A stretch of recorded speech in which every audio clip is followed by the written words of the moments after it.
Y continuamos aquí en A la Izquierda del Dial.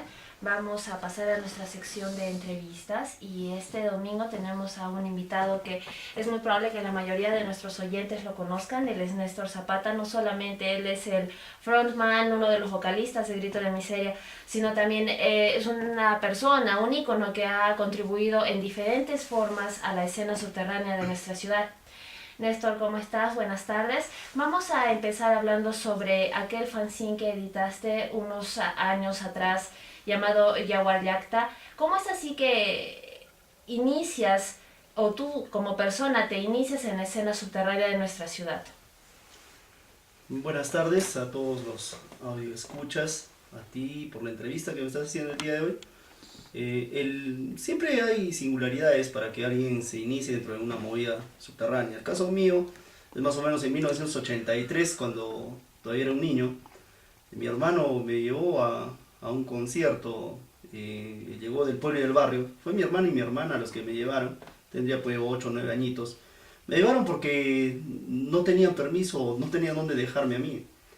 Y después me enteré pues que ese grupo era de Negro Acosta y la gente del pueblo, con Piero Bustos. Y en 1985, también mi hermano Freddy, mi hermano mayor, trajo algunas cintas de Pink Floyd, Deep Purple, Twisted Sister. Y es así como que me fui entrando dentro de este estilo musical, de que es el rock duro, el rock fuerte. Luego ya en el 86-87 a mi mano llegarían bandas como Metallica, Slayer. Ahora, ¿qué es lo que pasaba en la escena subterránea arequipeña? Yo pienso que había un montón de gente que estaban por todo lado, ¿no? No estaban todavía juntos, habían bandas en ese tiempo. Yo escuché a Cuarto Cerrado en una verbena, la FIA, en el Cerro Juli en ese tiempo específicamente, y recuerdo un concierto del 86-87 donde tocaría Pánico Metálico, Black Panthers en Fesia, y en el Coliseo de Arequipa también se dio una tocada. Y es así como se inicia este circuito llamado subterráneo. Ya en 1988 se da el primer fanzine, que es El Aniquilamiento Brutal de Marco Stein. Esa es la primera forma de expresión, si se quiere, dentro de lo que es la escena subterránea, en lo que son las publicaciones artesanales. Y ese es el primer fanzine en toda la zona sur del Perú. Es 1989, se están hablando de sectores o de barrios, de zonas, donde se inician los primeros íconos dentro del movimiento subterráneo, como es el grupo Féretro, ya estaba Cuarto Cerrado, Eliminator, Tenacer, Oxo. Creo que esta es la primera camada de subterráneos que daría inicio también al primer genocidio, ¿no? Que se dio en 1990, recuerdo allá por el bar El Nilo, en la casa de Franz. Dentro de muchas anécdotas y todo eso, rompió y resquebrajó todo tipo de esquema dentro de lo que era el circuito comercial. El rock subterráneo, el metal subterráneo nace en esa forma, espontánea, peculiar y radical desde el inicio. Paralelo a eso, había un circuito comercial, había bandas como Sky, Pareto, había grupos como Catedral de Humo, recuerdo a los Pirámide, a la gente de Radio Caos, pero siempre el subterráneo, el underground, se caracterizó específicamente por la radicalidad en su expresión y la forma contundente de cómo una puesta en escena y el inicio de una movida que hasta el día de hoy sigue. Ok, como mencionabas, en el comienzo de la escena también es que nace todo esto de los fanzines. Y hablemos de tu fanzine en particular, de Yaguar Yacta. ¿Cuál fue el objetivo detrás de crear este fanzine? ¿Qué es lo que tú deseabas expresar? Y el grupo de gente que te acompañaba también. Claro, es importante tomar primero que nada que los 90s pasó por un contexto político y social muy duro. Las bandas ya mencionadas, Féretro, Eliminator, Legado de Sangre, Anagatón, tenían ya una forma marcada de expresión, y era hablar de cuestiones políticas, ya que en ese momento, en ese periodo, se estaba viviendo una dictadura fascista, autocrática, autoritaria y vertical. Y había una lucha, un conflicto interno en la sociedad, donde los jóvenes quedábamos en el medio. Es así que nace la necesidad de expresarse. En 1992 nace en la lucha colectiva, ¿no? Y un año antes estuvo la propuesta urbano subterránea, que precisamente buscaba eso, expresarse, y por tanto también las bandas se querían expresar. Grupos como Fosa Común, Conflicto Interno, Imperio del Averno, eran grupos contundentes ante lo que estaba sucediendo en nuestra sociedad. Y los estilos eran disímiles, pues. había desde hardcore, black metal, punk, death metal, thrash, y normal, o sea, nadie se hacía problema de algún tipo de etiqueta. El año 1992, como reitero, nace el colectivo En la Lucha el 12 de octubre, precisamente por la gesta de la celebración de los 500 años del descubrimiento de América. Nace esa noche haciendo pintas en la calle contra la celebración de esta fiesta burda y falsa, y es así como nosotros hacemos este colectivo. Luego una pega de afiches y un montón de actividades, conciertos y contracultura pura. En el 95 recuerdo que sacamos el primer número de Jaguar Yacta como un pasquín. La idea era simplemente expresar ideas, plagarlas de manera artesanal y de aficionados, ¿no? Porque fanzine significa eso, que son gente no profesional, muy artesanal, y lo que queríamos era expresar lo que estaba sucediendo en la sociedad. Porque recuerdas que en 1995-97 hubo un silencio en lo que es Arequipa, a nivel político y social, a nivel del Perú. Nadie decía nada porque había temor, había surgido que cualquier actitud contestataria o de respuesta al orden establecido era sentenciado como terrorismo.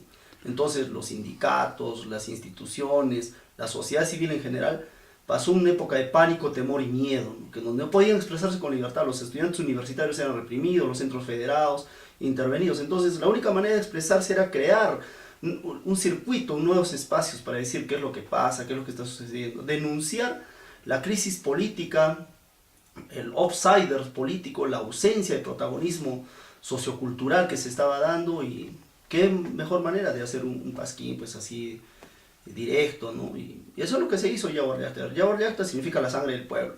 Entonces hablábamos nosotros ahí de los muertos, de los desaparecidos y toda la violencia política que estaba sucediendo en ese entonces.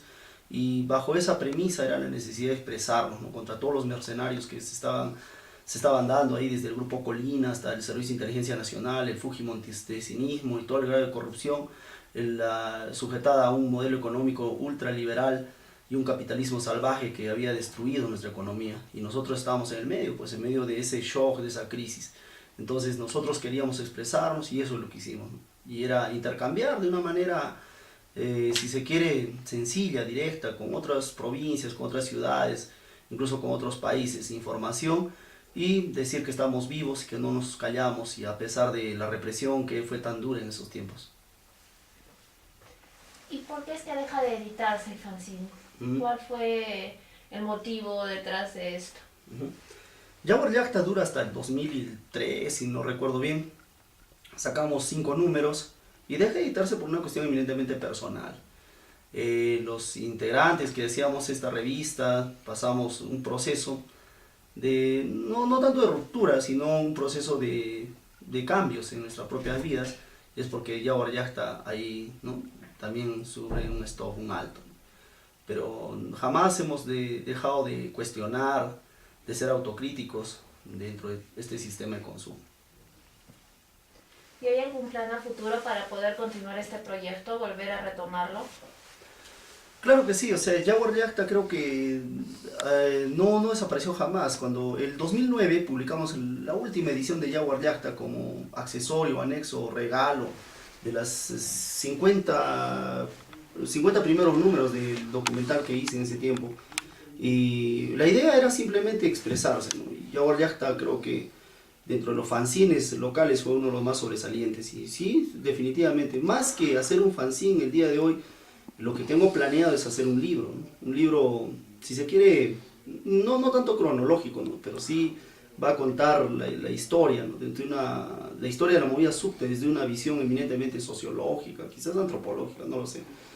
En eso estamos trabajando precisamente y queremos hacerlo. Queremos presentarlo en la Feria Internacional del Libro de este año, pero va a ser imposible. Estoy trabajando eso con el señor Wilmer Mesa, ¿no? Que fue el bajista de Sacra Miser y muchos lo conocen.